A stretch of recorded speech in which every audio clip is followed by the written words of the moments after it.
Hello and welcome back to my channel. I'm Edward Ryan, and today I am going to tell you 5 cinematic rules that are just going to boost your videos, content, cinematography, whatever, a whole load. So grab a pen and paper, jot these down as I'm going. Now, this is in no particular order, but number 1, I'll go with the rule of thirds. Now, the rule of thirds is so commonly used everywhere, you know, not just in movies and films and things, used in documentary, interviews, that sort of stuff. It's used everywhere. So what it is imagine you're playing a game of tic-tac-toe or noughts and crosses, X's and O's, whatever you call it. You do 2 lines down, 2 lines across. That is what it is, and it's to do with composition. And what you do is you position the foreground, or your character generally, in one of the thirds. So you could have it in the right, the middle, or the left. So you have your character / foreground in one of the thirds, and you leave the other 2 thirds open. So in the middle, you've got this third open, this third open. So you can see I'm here, right? Now you can see where I'm looking, you know? You can see I'm looking beyond. Now you can see where I'm looking, you can see more of what I'm looking at. You can see me, you can still see me, you can see the direction that I'm looking at. And it would work the same if I was over here and I'm looking that way. But, you know, if I'm here and I'm looking that way, you've got all this emptiness that you don't really need to know any of that information. It's all about that information. But it all depends on what you're actually looking for. Now, this leads me into the 180-degree rule. Here you have one character and 2 characters. So these 2 are talking to one another, and then you have the camera, and you have the camera here when it's looking at that person, and there when it's looking at the other person. Now, you always keep the camera in the same side. So you can see there I have drawn a line connecting them both. So imagine you've got that line. You keep it on the same side shown here. Right, so here is a quick example of the correct way to do it. Oh hi, how are you? Good, yeah, you? Good, I'm fine, yeah. Just been making a film actually about 5 cinematic rules. Well, that's cool, I like that. Yeah, and I hope rack out there, isn't it? Yeah, but yeah, I hope people like it as well. So, but yeah, it'll be alright. We'll see. Anyways, I better get cracking on with this film anyways. Right, bye. Alright, bye.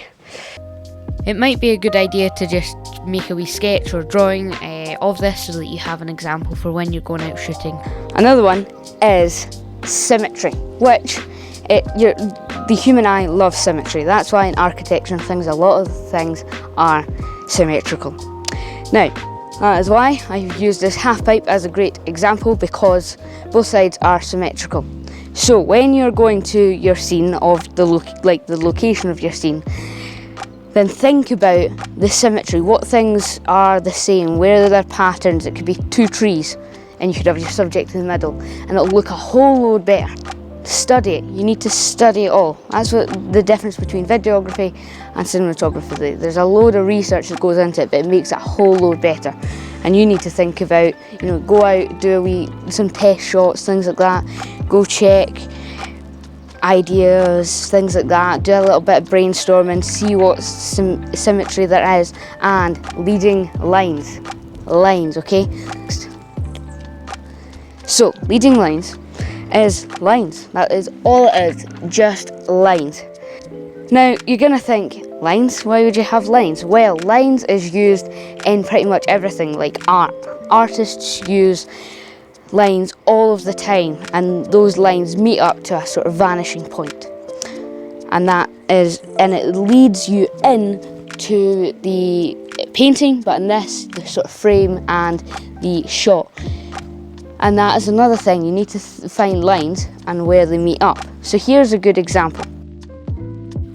So you can see here, there's this line going down and that line going down, and you can clearly see the line when you have this difference of the sort of light path and the dark wall. Now this could be the other way round, it doesn't matter, but that's what makes it a lot easier to see.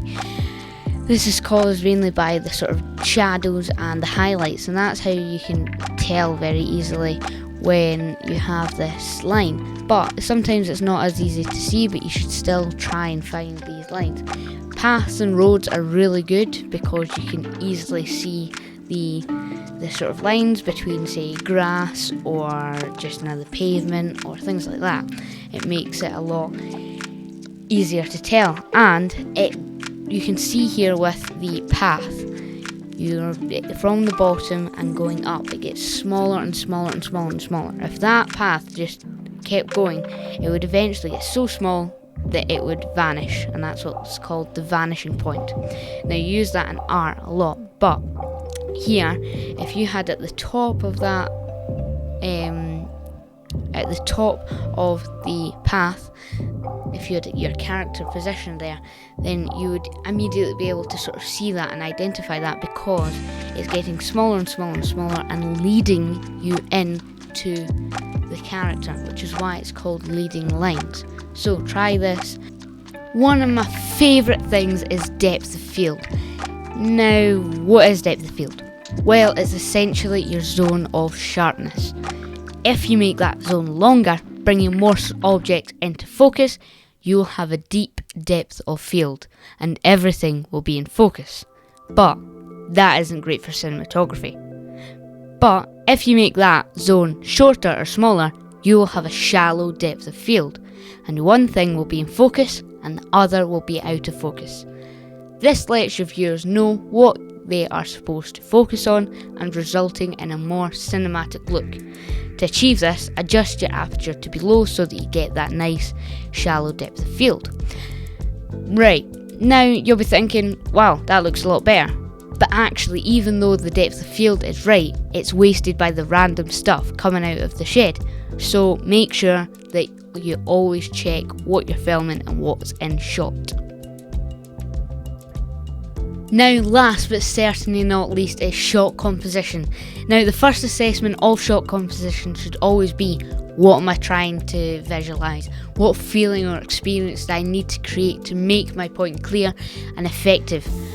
Once you have that essential context, you can use shot composition to arrange all of your scene elements in the best possible way. Knowing how to arrange specific shots for specific reasons will have a greater impact on the audience, keeping them engaged for longer, and engaging your audience is a requirement of filmmaking. It's all about the way that you use different techniques, such as all of the ones that I have covered today, to make the audience feel a certain way and use a mixture of shots so that they stay engaged. But it all depends on the context of your film and how you want the audience to portray it. Now, that's the end of this video. I hope you liked it and have a nice day.